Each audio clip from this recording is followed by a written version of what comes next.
जी, काफ़ी महत्वपूर्ण बिंदु उठाए हैं आपने। मैं अनिल सिन्हा जी आपके पास आता हूँ। विवेक जी ने कुछ बिंदु उठाए हैं कि केक वॉक नहीं है, नेक एंड नेक रेस है। बिल्कुल सही बात है। और लेकिन इस बार भारतीय जनता पार्टी एडवांटेज की पोजीशन में नहीं है। एक तो भ्रष्टाचार इतना ज्यादा है वहां पे, जो लोगों को नजर आता है कि यस बहुत भ्रष्ट पार्टी है। और खास तौर से जब मोदी जी खुद अभी इस समय एक भ्रष्टाचार में फंसे हुए हैं अडानी के, तो उनकी अपनी इमेज को डेंट लग रहा है। और खासतौर से जब वो येडुरप्पा को ऊपर उठाते हैं और कहते हैं कि ये कर्नाटक के आइकॉन बनेंगे और इनके पाठ पढ़ाए जाएंगे बच्चों को स्कूल में, तो उसके द्वारा उनकी छवि जो है, मुझे लगता है कि येडुरप्पा के कारण कुछ और डेंट हो रही है। तो कर्नाटक की जनता इस बात को समझ रही है। हालांकि मैं ये नहीं कहूंगा कि बीजेपी व अपने कांग्रेस वाले दूध के धुले, वो भी उतने ही करप्ट हैं देखा जाए तो वहां पर।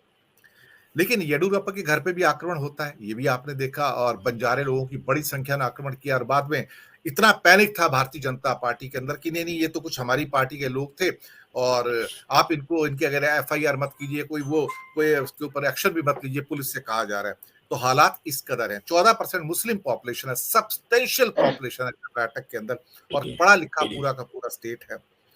ऐसे में आप कर्नाटक के उभरते हुए परिदृश्य को कैसे देखते हैं? और बाकी भारत में जो विपक्षी एकता की अब जो कुछ नई चीजें देखने में आ रही हैं, जिसमें केजरीवाल के बहुत हार्ड हिटिंग जो स्पीच आई है, जो खास तौर से विधानसभा के अंदर मोदी के खिलाफ में, वो अपने आप में एक बहुत बड़ा बदलाव है विपक्षी सोच के अंदर एक दूसरे के प्रति। अनिल सिन्हा जी। नहीं, ये वहां पे कर्नाटक में सही, मतलब विवेक से मैं सहमत हूँ। उन्होंने जो कहा कि उसको एक केक वॉक ना माने, और ये भी ना समझे कि इतनी आसानी से बीजेपी को आप हरा सकते हैं। जो उसकी इलेक्शन मशीनरी है, उसका पैसा खर्च करने का, उसका संगठन आरएसएस का, और जो ड्राइव है इलेक्शन को, मतलब कि लड़ने की जो है, मतलब जिसको कहते हैं कि उसका स्पिरिट जो है, ऊर्जा, उतनी ऊर्जा अभी किसी पार्टी में नहीं है। और कम से कम दो लोगों में तो मतलब प्रधानमंत्री और गृह मंत्री अमित शाह, उनको तो, उनकी ऊर्जा को तो आपको मानना पड़ेगा कि अभी हिंदुस्तान में कोई आदमी चुनाव में इतनी ऊर्जा झोंकने वाला आदमी कोई नहीं है। और दूसरी बात यह है कि ये ऊर्जा वो सिर्फ वहाँ उसमें नहीं झोंकते हैं, 24/7 उसमें लगते हैं। सिर्फ वहाँ जाते हैं, भाषण करते हैं। ये स्प्रिट का अभाव है। ये सही कहा विवेक ने कि राहुल गांधी कितना प्रोग्राम बनाते हैं, क्या है, इस पर डिपेंड करेगा। दूसरी बात है कि कर्नाटक एक, ये भी ध्यान में उसी को आगे बढ़ाते हुए, कि कर्नाटक को, आप कर्नाटक को समझ लीजिए कि साउथ का गुजरात है आरएसएस के लिए। उस साउथ में आरएसएस का जो सांप्रदायिकता का लेबोरेटरी जो था, गुजरात, वो साउथ में वही है, वही लेबोरेटरी है। और उस पर वो लगातार काम कर रहे हैं। और अभी भी आप देखेंगे कि कम्युनलिज्म का मुद्दा जो है, हिंदू मुस्लिम डिवाइड जो है, उनका मेन प्लैंक है। क्योंकि वो भ्रष्टाचार के मामले में कोई जवाब नहीं दे सकते। विकास का कोई वहाँ ऐसा है नहीं, उस तरह का प्रॉब्लम बिहार और यूपी नहीं है। डेवलप्ड स्टेट है, नया कुछ नहीं बता सकते। वो पहले से डेवलप्ड है और काफी कंसिस्टेंट है उसका ग्रोथ। तो विकास उनके लिए वो बहुत बड़ा मुद्दा नहीं है कि भाई हम इन्वेस्टमेंट ला रहे हैं, फला कर रहे हैं। ये सब जो नाटक यूपी और बिहार वगैरह में लोग करने लगते हैं, और जो हम इतने लोगों को रोजगार देंगे, तो ये सब वहाँ बहुत बड़ा मुद्दा नहीं है। वहाँ जो मुद्दा है, मेन मुद्दा भ्रष्टाचार का है, जो सेकुलर मुद्दा में, और भ्रष्टाचार का मुद्दा, और थोड़ा बहुत कहीं कहीं जगह किसानों का मुद्दा है। तो ये जो है दोनों मुद्दे कांग्रेस के एडवांटेज के लिए हैं। भ्रष्टाचार के इशू पर निश्चित तौर पर लोगों को लग रहा है कि कर्नाटक की स्थिति बहुत खराब है, और लगातार उनकी खबरें भी आ रही है।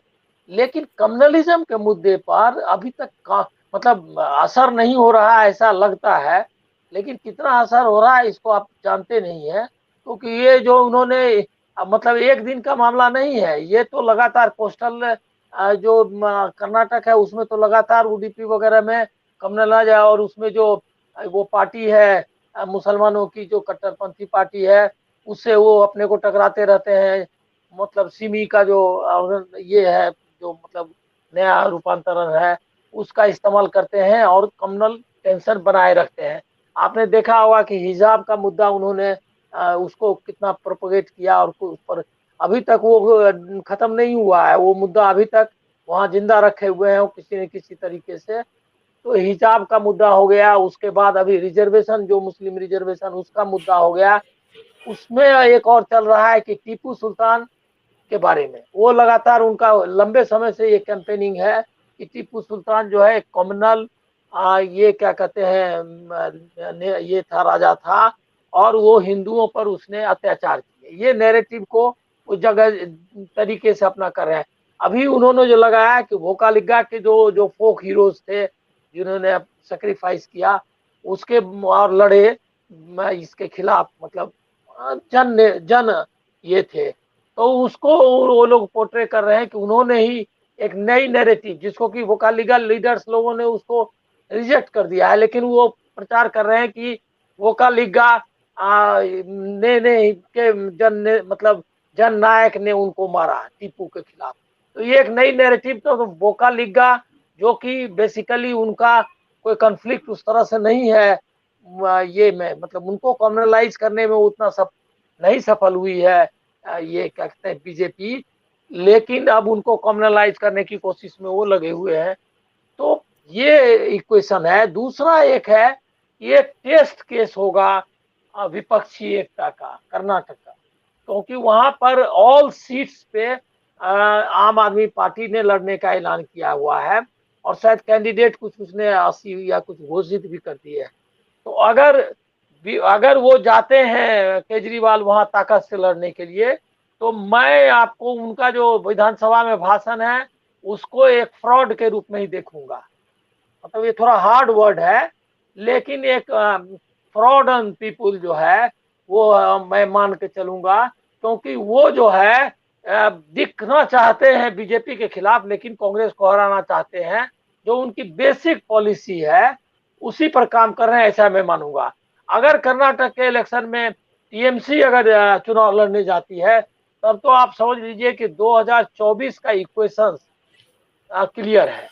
तब विपक्षी एकता के बारे में जो हमारी समझ है उसको रिवाइज करना पड़ेगा, जो अभी अभी हुई है, बनी है हमारी समझ कि सब इकट्ठे हो गए हैं, सबको लगने लगा है राहुल गांधी के डिस्क्वालिफिकेशन के बाद कि हम लोगों को इकट्ठा होना चाहिए, तो हम लोगों को वो रिवाइज करना पड़ेगा। ये चैलेंज भी कांग्रेस के सामने है, जो विपक्षी एकता में जो फूट है। तो दो, कम्युनलिज्म और विपक्षी एकता का फूट का, ये इसको कांग्रेस कैसे एड्रेस करती है, इस पर कर्नाटक का इलेक्शन निर्णय करेगा। और एनर्जी कितना लगाती है, पैसे तो उसके पास है नहीं, कॉरपोरेट उनके साथ नहीं है, पीपुल्स मोबिलाइजेशन ही उनके पास ये है, क्या कहते हैं, पीपुल का मोबिलाइजेशन ओनली वे है। उसको कैसे वो मैनेज करती है देखना पड़ेगा। इस पर 2024 बहुत निर्भर है, क्योंकि जिस तरह से आप वहाँ एडवांटेज में है, उसके बाद चुनाव अगर मतलब खुदा न खास्ता अगर आपके खिलाफ जाता है तो नहीं होना चाहिए। वहाँ 2/3 मेजोरिटी का उनको टारगेट करना चाहिए और डिसिसिवली हराना चाहिए बीजेपी को, तभी 2024 की नैरेटिव एक बड़े लेवल पे सेट होगी। जी।